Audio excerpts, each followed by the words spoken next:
Hello and welcome to a Smurd P video, and today I'm looking at the Justice League Mighty Morphin Power Ranger crossover.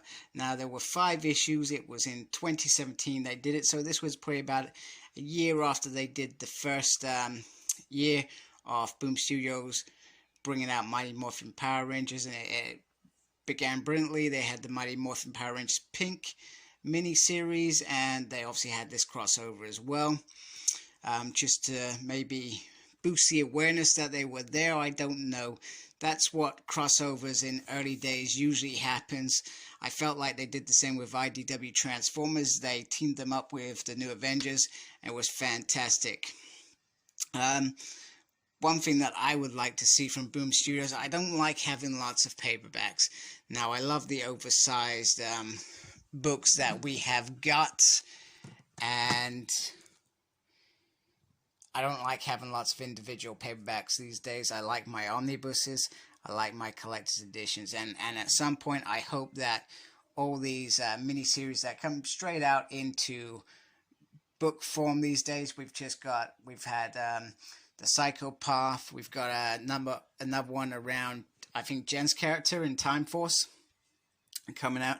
And we've had the Soul Dragon, which I haven't read, to be fair.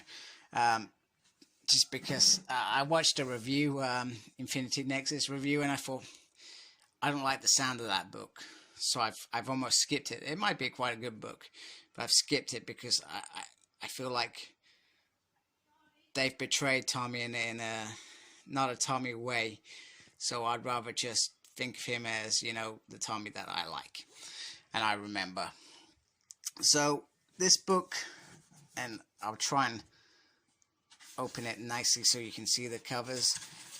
It is quite a nice book in itself.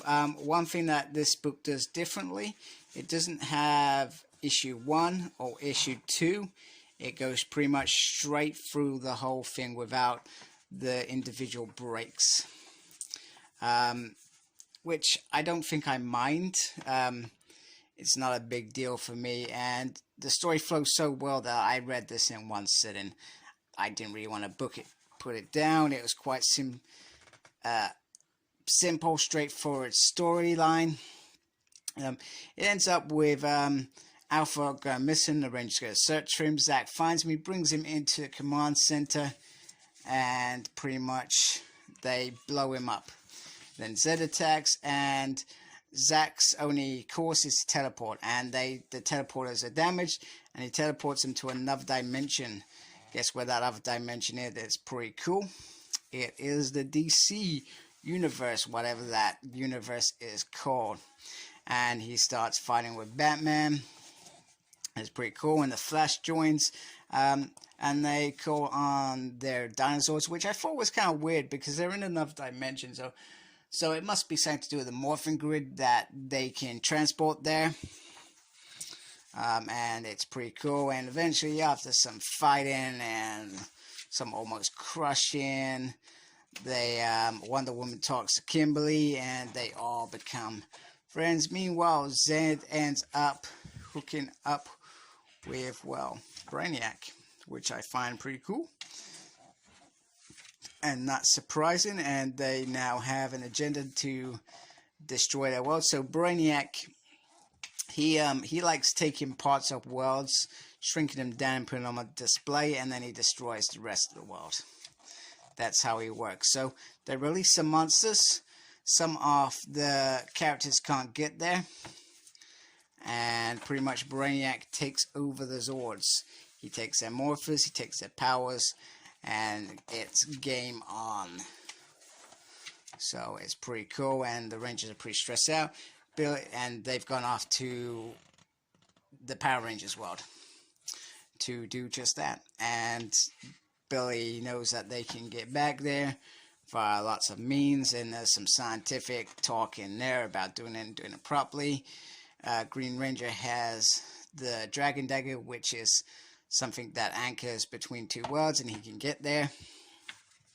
So by the time they get there, the processes begin, and Angel Grove has shrunk and been taken. So the Power Rangers know that they want to fight, and they prove themselves, and I think Batman's the one who says that these guys, you know, they can fight. So they use various weapons and stuff from other DC characters that I do not know because I do not read DC books apart from Watchmen. That's the only book that I've read recently and I absolutely loved. I meant to talk about it, but I didn't in the end, because most people know what that story is back. They know how good it is, and it's brilliant. Cyborg is taken over by Brainiac in this rescue, and Billy has to attack him. The United Nations are talking about stuff, and Wonder Woman goes in there, and the Power Rangers go in there, and they're like, we gotta unite and protect our world, and blah blah blah. Kind of seems a bit weird because they've never done that before. Batman reveals that he knows how to reset Cyborg, which I think is something that is not meant to happen. And Alpha and Brainiac have a nice conversation here, which is kind of interesting about, you know, you are more than just a robot, etc. And so it's game on, it's fight on, and they get their powers back. Lord Zed goes to make a monster grow, and Alpha is requested to hold it, and he makes himself grow, which I find is pretty cool. Although he almost crushes some people, he does not a bad job. And Lord Zed keeps the command center on his body, and it's clear that the fight is not going their way, especially as Lord Zed decides to make himself grow, and the Megazord is back in their control, and they fight, and they almost win, and Lord Zed decides he's going to run. Now, I like this. This is a little joke around the Arrow's boxing Arrow, and I remember when I watched the Smallville series, there was a little documentary about the character Arrow, and the talk of this, and how he had a boxing arrow, and it's just a funny thing. And it would have been a funny thing in the 70s or 80s, an arrow that turns into a boxing glove and punches somebody out. Anyway, there's a little scientific stuff here about a little to the left and getting in the right position so it all goes back. It does go back, and it's very cool. And we get a little bit here about Bulk School being, you know, all that, and then Batman just scares them, and, you know, it's quite nice because they were kind of bullies. They're not really bullies in the comics, they're a bit different. And even in the series, I loved how they started off as bullies, goofballs, and they end up being sunk even more, which was always something that I enjoyed. And the other thing is, Batman wants to pay for everything except Lex Luthor is not the president in this world. And then there's a nice little ending, goodbye, and you know what? I am Brainiac. Very cool ending. And then at the back of the book, they've just got the covers. Now I've got all 5 issues. There are some variants that I've always wanted. This one, I haven't brought it obviously, but I always fancied. I like this one. This is a very nice cover here with Lord Zed in the background. It would have been cool if they got Brainiac in there somehow. And there's a little bit here. Oh.